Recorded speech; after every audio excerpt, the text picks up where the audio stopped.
Brother ఏం చేస్తుంటారు మీరు? నేను అవుట్సోర్సింగ్ ఎంప్లాయీస్ కదా.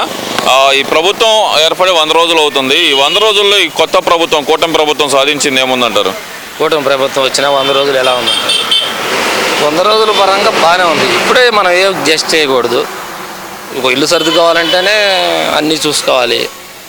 3 నెలలు కూడా అవ్వలేదు, అప్పటికే మనం దాని గురించి మనం పాయింట్ చేయడం కరెక్ట్ కాదు. నాకు తెలిసి కూటమి ప్రభుత్వం ఆల్వేస్ బెస్ట్.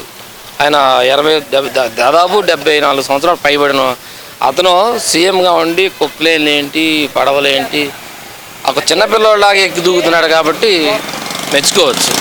సీఎం గారు చంద్రబాబు నాయుడు గారు అప్పుడు ఎలా ఉన్నారో ఇప్పుడు కూడా అంతే ఎనర్జీగా ఉన్నాడు.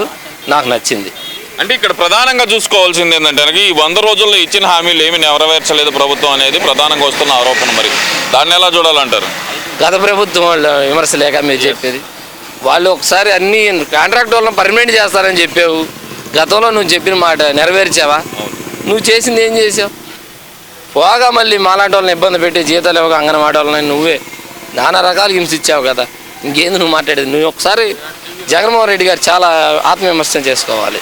అంటే ఇక్కడ ఆత్మవిమర్శ చేసుకోవాలంటున్నారు కానీ అసలు ఏంటి, అసలు అవుట్సోర్సింగ్ కార్పొరేషన్ అని చెప్పి ఏకంగా అవుట్సోర్సింగ్ కార్పొరేషనే పెట్టారు కదా మరి మీకోసం అప్పుడు ఆ టైంలో. మరి తెలుగుదేశం గవర్నమెంట్లో ఉన్న వాళ్ళని వైసీపీ వాళ్ళు నిలువున నిర్దాక్షిణంగా తీసేశారు.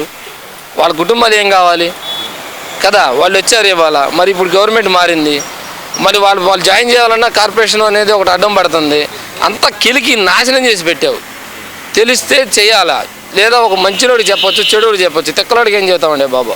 అట్లా చేసాడు, వ్యవస్థను నాశనం చేసి పెట్టాడు ఆయన జగన్మోహన్ రెడ్డి గారు. ఇవాళ దాన్ని ఇప్పుడు సరిచేయడానికి మన చంద్రబాబు నాయుడు గారు అసలు ఆహానేసరిలా పోరాడుతున్నాడు. నాకు చాలా అతను విజనరీ నచ్చింది. నేను ఏ విధంగా అంటున్నారు అసలు ముఖ్యంగా చూస్తే కనుక 100 రోజుల్లో ఈ ప్రభుత్వం వచ్చిన తర్వాత అసలు ఏం చేయలేకపోయింది, ఇచ్చిన హామీలు నెరవేర్చడానికే తడబడబడే పరిస్థితిలో ఉంది. మరి అలాంటప్పుడు ఈయన 100 రోజుల్లో ఏం చేశాడంటారు? ముందుగా మిగిలిన రోజుల్లో ఏం చేయబోతున్నాడు అనుకోవచ్చు అంటారు? మరి ఏం చేసేది అనేది వాళ్ళ కళ్ళుంటే చూడాలా. అరే నిన్న వరదలు వచ్చి అందరూ కొట్టుకుపోతుంటే ఆ వరదలో కూడా తిరిగి చేశాడే. నువ్వు ఏనాడన్నా పరదాలు తీసి బయటకు వచ్చావా? ఓన్లీ ఫోటోషూట్ల కోసమేనట్టుగా చంద్రబాబు నాయుడు. లేదు అది అవాస్తవం. మా బావగారు వాళ్ళు విజయవాడలో ఉన్నారు, వాళ్ళని ఫోన్ చేసి లైవ్లో ఇప్పుడు కనుక్కోమన్నా కనుక్కుంటా. లేదు, అది తప్పు. బాగా చేస్తున్నారు గవర్నమెంట్, బాగుంది. దానికి నేను 100 మార్కులు వేయగలను. 100 రోజుల్లో ఏమేమంటే ఈ రోజు రీసెంట్గా దీపం అదే సిలిండర్ల పథకం ఇస్తా అన్నారు. అది ఓకే. చంద్రబాబు గారు అన్నారంటే చేస్తారు, అన్నమాట నెరవేరుస్తారు. అది నమ్మకం మాకుంది. అది ఓకే. ఎలా నమ్మొచ్చు అంటారు? మరి అసెంబ్లీ సాక్షిగా మరి చంద్రబాబు నాయుడు గారు క్లియర్గా చెప్పారు, సూపర్ 6 పథకాలను చూస్తుంటే భయం వేస్తుందని మరి ఆయనే అన్నారు కదా. మరి చంద్రబాబు నాయుడు గారు అంటారు, ఇంతకంటే చాలా భయంకరమైన పరిస్థితుల్లో కూడా ఆంధ్రప్రదేశ్ రాష్ట్రాన్ని సక్రమంగా చేసిన చరిత్ర అయింది. ఇది ఒక లెక్క కాదు, అర్థమైందా? రాష్ట్రాన్ని మళ్ళీ సువిశాలంగా చేసి గల్లీ గాడిని పెట్టాలంటే చంద్రబాబు నాయుడు గారు లాంటి వాళ్ళే కావాలి, చంద్రబాబు నాయుడు గారే కావాలి. ఇది 100% నా వ్యక్తిగతంగా చంద్రబాబు నాయుడు గారికి నేను అభిమాని అయిపోయా. అంటే ఇప్పుడు ఏ విధంగా అంటారు? ఇప్పుడు ముఖ్యంగా చూస్తే కనుక ఈ 100 రోజుల పరిపాలనకి గడిచిన 5 సంవత్సరాల పరిపాలనకి మీరు గమనించిన తేడాలు ఏమనుకోవచ్చు అంటారు? చూశాను. అప్పుడు అరాచకాలు, దౌర్జన్యాలు, లంచాలు, ఎలా పడితే అలా మాట్లాడాలి అధికారులని, అవి చూశాను గతంలో. ఏది వైసీపీ గవర్నమెంట్లో. ఇప్పుడు చంద్రబాబు నాయుడు గవర్నమెంట్లో వాలంటీర్లు లేకుండా ఎంప్లాయీస్ ఇంటింటికి తిరిగి వర్షంలో కూడా పెన్షన్ మంచిని ఈ చంద్రబాబు నాయుడు గవర్నమెంట్లోనే చూసా. ఇంటింటికి వెళ్ళి ఇవ్వడం ఎంప్లాయీస్కి, వాళ్ళ దగ్గర జీతానికి దాని దగ్గర పని ఇప్పుడు చూశాను, అప్పుడు చూడాల. అంటే ఇప్పుడు వాలంటీర్లకి 10,000 ఇస్తాను అని చెప్పి చంద్రబాబు నాయుడు గారు ప్రకటించి ఇప్పుడు ఆ వ్యవస్థనే రద్దు చేశాడు. ప్రజలకి ఏ పథకాలు అందకుండా వాలంటీర్లను దూరం చేశాడు అనే మాట అయితే గట్టిగా చెప్తున్నారు కదా మరి వైసీపీ నాయకులు.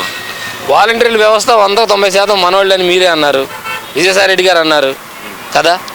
అప్పుడు మీ వాళ్ళు, మీ పార్టీ వాళ్ళు మీరే పెట్టుకున్నారు కదా. వాళ్ళు మీకోసం పనిచేస్తారు కానీ సమాజం కోసం పనిచేస్తారా? నేను అనేది ఏంటంటే వాలంటీర్లు అందరూ కాదు, కొంతమంది సీరియస్గా పనిచేశారు, కొంతమంది అచ్చం పార్టీ కోసమే పనిచేశారు. అలాంటి వాళ్ళు ముందుగా రాజీనామా చేశారు. అది 100% కరెక్ట్. వాళ్ళ వల్ల వాలంటీర్ వ్యవస్థ అనేది ఇచ్చే పర్మనెంట్ అన్నా చేయి వాళ్ళని, లేదా వాళ్ళకు ఒక ఇది శాలరీ అనేది నియమించి చెయ్యి. అంతేగాని ఏదో 5,000 ఇచ్చి వాళ్ళని ఏదో వాడుకుని వదిలేసినట్టు చేశారు. చంద్రబాబు నాయుడు గారు తీసారనలేదుగా, మళ్ళీ దాని గురించి నిన్న క్యాబినెట్లో మాట్లాడారు కదా. నాకు నమ్మకం ఉంది, ఆయన ఎప్పుడు ఎవరికి ఏది అన్యాయం చేయడు చంద్రబాబు నాయుడు గారు. అది జగన్మోహన్ రెడ్డి గారికి అసలు పరిపాలన అనేది కరెక్ట్ కాదు. ఒకసారి ఎవరి సలహాలు విన్నాడు కానీ చేతులారా చేసుకున్నాడు, గవర్నమెంట్ దూరం చేసుకున్నాడు. ఈసారి ఆ తప్పులు చేయకుండా ఉంటే మళ్ళీ ప్రజలకి సంక్షేమ పథకాలు అన్నీ ఇచ్చినా సరే ఈవీఎంలు మాయ చేసినాయి అనే మాట అయితే గట్టిగా వాడుతున్నారు కదా మరి జగన్మోహన్ రెడ్డి. ఈవీఎంలు అనేది ఇప్పుడు గుర్తొచ్చింది మీకు. 170 సీట్లు వచ్చినప్పుడు 170కి 150 అన్నప్పుడు మీకు ఈవీఎంలు గుర్తు రాలేదా? 150 సీట్లు గెలిచినప్పుడు మీకు ఈవీఎంలు గుర్తు రాలేదా? ఏదో ఇవాళ గెలిచిందంటే ఓడిపోతే ఈవీఎంలా, గెలిస్తే మాత్రం ఏమి లేదు మేము నిజానికి గెలిచామంటారు. ఎంతవరకు కరెక్టు? అది కరెక్ట్ కాదు, అది అవాస్తవం. దేశం అంతా పిచ్చోళ్ళు ఎవరు లేరు, మేధావులు ఉన్నారు. దీనికి సంబంధించి ఇంటెలిజెన్స్ ఉంటుంది. అంత పిచ్చోళ్ళు ఏం కాదు, రాహుల్ గాంధీ అంత పిచ్చిగాళ్ళు ఏం కాదు. అంటే ఇప్పుడు మీరు అవుట్ సోర్సింగ్ ఎంప్లాయ్ అంటున్నారు కాబట్టి ఈ ప్రభుత్వం మీద లేదంటే కనుక అవుట్ సోర్సింగ్ ఎంప్లాయీస్ కార్పొరేషన్ ఏదైతే ఉందో దాని ద్వారా మీకు ఎలాంటి లబ్ధి చేకూర్చి ఈ కొత్త ప్రభుత్వం మీద మీకు ఎలాంటి నమ్మకం ఉందంటారు? మా పరంగా అవుట్ సోర్సింగ్ పరంగా ఇబ్బంది. జగన్మోహన్ రెడ్డి గారు కార్పొరేషన్ చేసిన మాట వాస్తవమే. ఒకళ్ళకి అన్యాయం చేశారు. గతంలో వాళ్ళని తీసేసి వాళ్ళని పెట్టుకుని ఇది చేశారు. దీని గురించి నేను చంద్రబాబు నాయుడు గారికి నేను చెప్పేంతటువంటి కాదు, కానీ ఒకసారి ఆ కార్పొరేషన్ గురించి ఆలోచించి ఇప్పుడు మన వాళ్ళు గతంలో తీసేసిన వాళ్ళు ఎవరైతే ఉన్నారో వాళ్ళని ఒకసారి మళ్ళీ తీసుకుని రీకాల్ చేసిన తర్వాత మాకు ఒక జాబ్ సెక్యూరిటీ ఇవ్వండి సార్, కొంచెం మీ పేరు చెప్పుకుంటాం. మళ్ళీ ప్రభుత్వం మారితే మళ్ళీ ఇబ్బంది పడతారు. అలాంటి వాతావరణం రాకుండా మీరు కొంచెం దీని గురించి మాకు ఒక పర్మనెంట్గా అయినా ఒక జాబ్ సెక్యూరిటీ ఇస్తే అదే మీకు మేము రుణపడి ఉంటాం. అదొక్కటి చేయమని కోరుకుంటున్నాం.